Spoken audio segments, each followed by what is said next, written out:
Bismillahirrahmanirrahim. Assalamualaikum warahmatullahi wabarakatuh.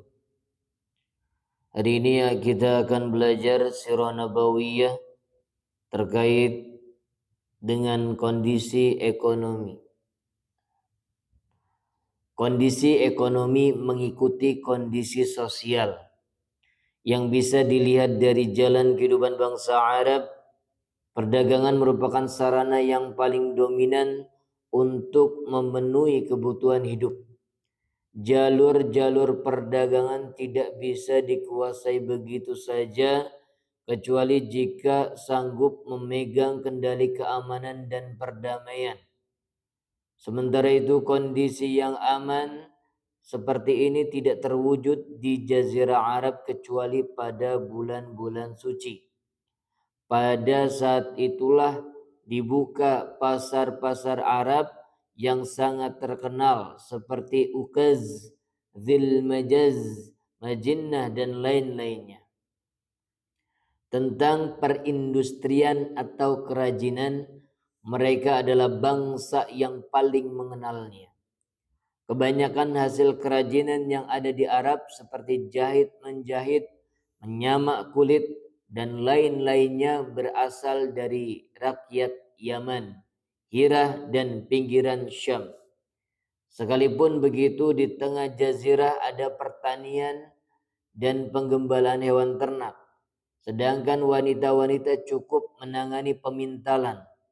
Tetapi kekayaan-kekayaan yang dimiliki bisa mengundang pecahnya peperangan, kemiskinan, kelaparan, dan orang-orang yang telanjang merupakan pemandangan yang biasa di tengah masyarakat. Akhlak. Memang kita tidak memungkiri bahwa di tengah kehidupan orang-orang jahiliyah banyak terdapat hal-hal yang hina, amoralitas, dan masalah-masalah yang tidak bisa diterima akal sehat dan tidak disukai manusia. Meskipun begitu, mereka masih memiliki akhlak-akhlak yang terpuji, mengundang decak kagum manusia dan simpati. Di antara akhlak-akhlak itu adalah satu, kedermawanan. Mereka saling berlomba-lomba dan membanggakan diri dalam masalah kedermawanan dan kemurahan hati.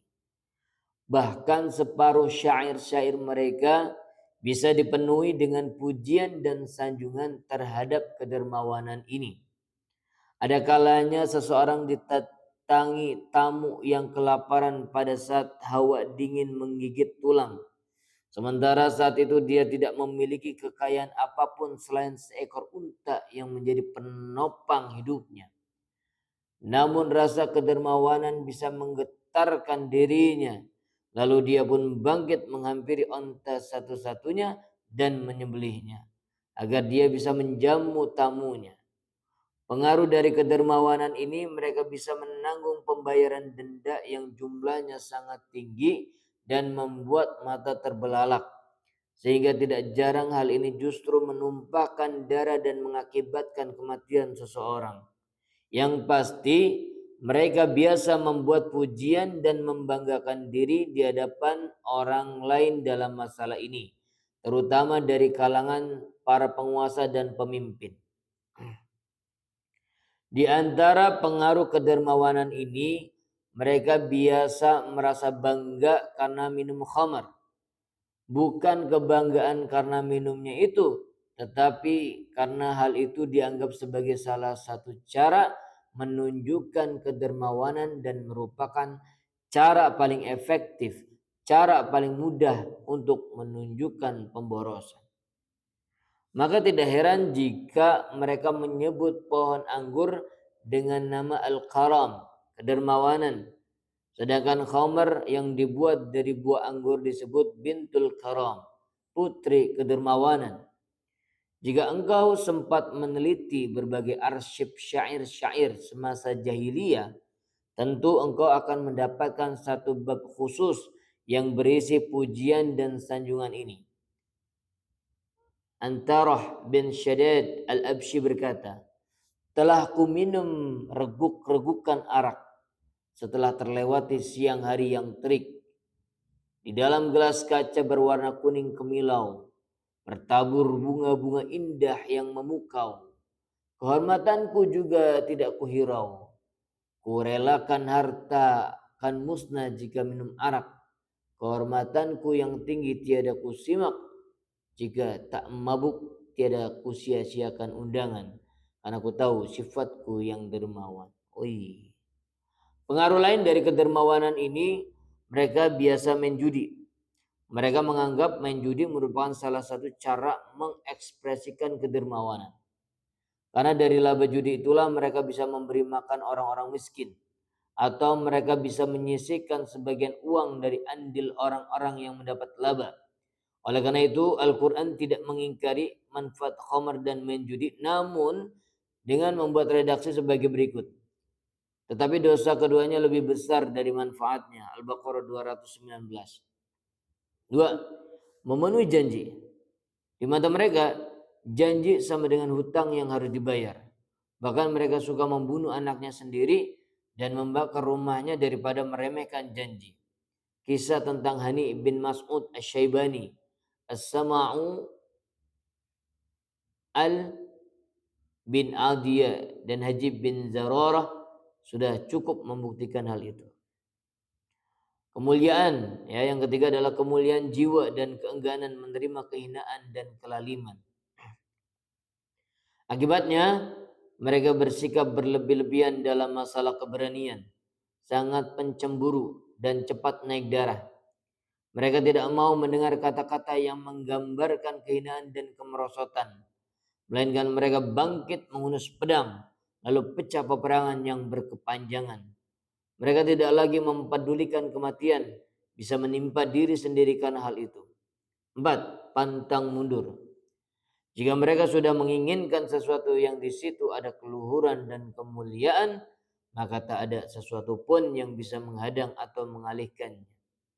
Kelemah lembutan dan suka menolong orang lain. Mereka biasa membuat sanjungan tentang sifat ini. Hanya saja sifat ini kurang tampak karena mereka berlebih-lebihan dalam masalah keberanian dan mudah terseret kepada peperangan. Kesederhanaan pola kehidupan Badui. Mereka tidak mau dilumuri warna-warni peradaban dan gemerlapnya. Hasilnya adalah kejujuran, dapat dipercaya, meninggalkan dusta dan pengkhianatan. Kita melihat akhlak-akhlak yang sangat berharga ini. Di samping letak geografis Jazirah Arab, merupakan sebab mengapa mereka dipilih untuk mengemban beban risalah yang menyeluruh, menjadi pemimpin umat dan masyarakat manusia. Sebab akhlak-akhlak ini, sekalipun sebagian diantaranya ada yang terjerumus, ada yang menjurus kepada kejahatan dan menyeret kepada kejadian-kejadian yang mengenaskan, toh pada dasarnya itu merupakan akhlak yang berharga, yang bisa mendatangkan manfaat secara menyeluruh bagi masyarakat manusia jika mendapatkan sentuhan perbaikan. Maka inilah tugas Islam. Barangkali akhlak yang paling menonjol dan paling banyak mendatangkan manfaat setelah pemenuhan janji adalah kemuliaan jiwa dan semangat pantang mundur. Sebab kejahatan dan kerusakan tidak bisa disingkirkan. Keadilan dan kebaikan tidak bisa ditegakkan kecuali dengan kekuatan dan ambisi seperti ini. Sebenarnya mereka masih mempunyai sifat-sifat utama selain yang kita sebutkan ini, namun bukan di sini tempat membicarakannya. Semoga bermanfaat. Terima kasih. Wassalamualaikum warahmatullahi wabarakatuh.